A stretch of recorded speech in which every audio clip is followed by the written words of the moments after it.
कि जे शिव के भक्त होई ओह के दुख सितम ना सताई कि भोला ताक दिहता सूखल गाछ हरियार हो जाए कि भगतन के अपना भोला रक्षा करे हरिदम जे करे सरदा साच होई उहे शिव जी के पाई। काहे कि ए भैया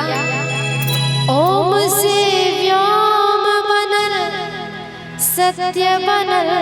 शिव शंकर से ओम से व्योम बनल सत्य बनल शिव शंकर से सारा दुखवा दूर हो जाला बोल बम के यही से तक कहत है का कहत है एक बार जोरदार जयकारा हो जाए बोले शंकर भगवान की बोले प्रेम से गौरी मैया की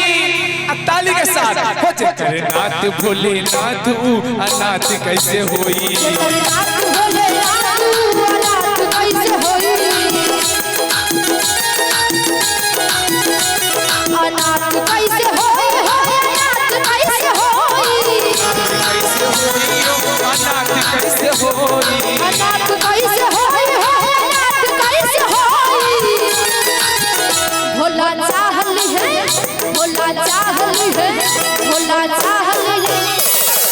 अनाथ कैसे होई कर नाथ भोले नाथ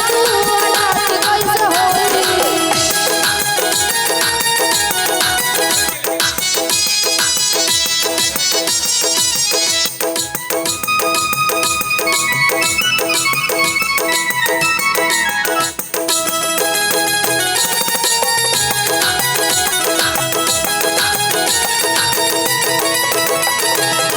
काल के असर भी अकाल हो न पाई सूरज के महिमा प्रकाशन दिखाई कल के असर भी अकाल हो न पाई भोले के महिमा अपने असर दिखाई अपन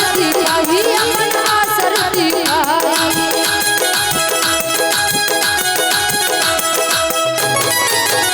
भोला साथ दी है भोला साथ दी है भोला साथ दी है तब तक घात कैसे होई अरे नाथ भोले नाथ अनाथ कैसे होई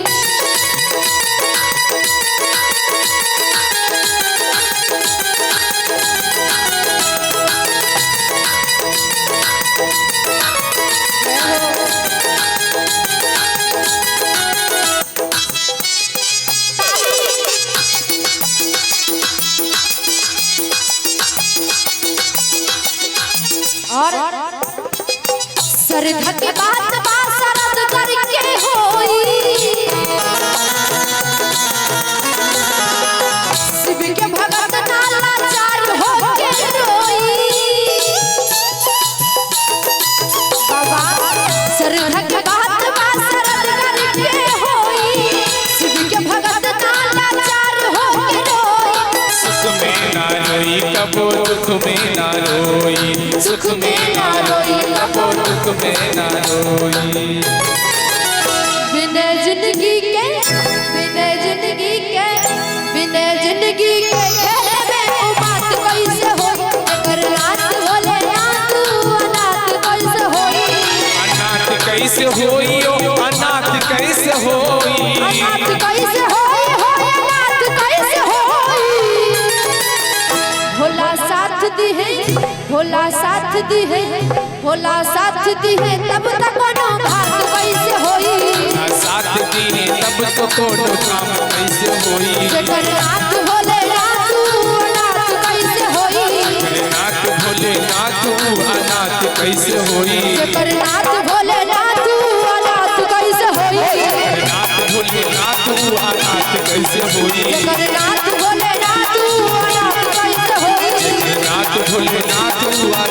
कैसे होई जगन्नाथ भोलेनाथ अनाथ कैसे होई नाथ भोले नाथ अनाथ कैसे होई जगन्नाथ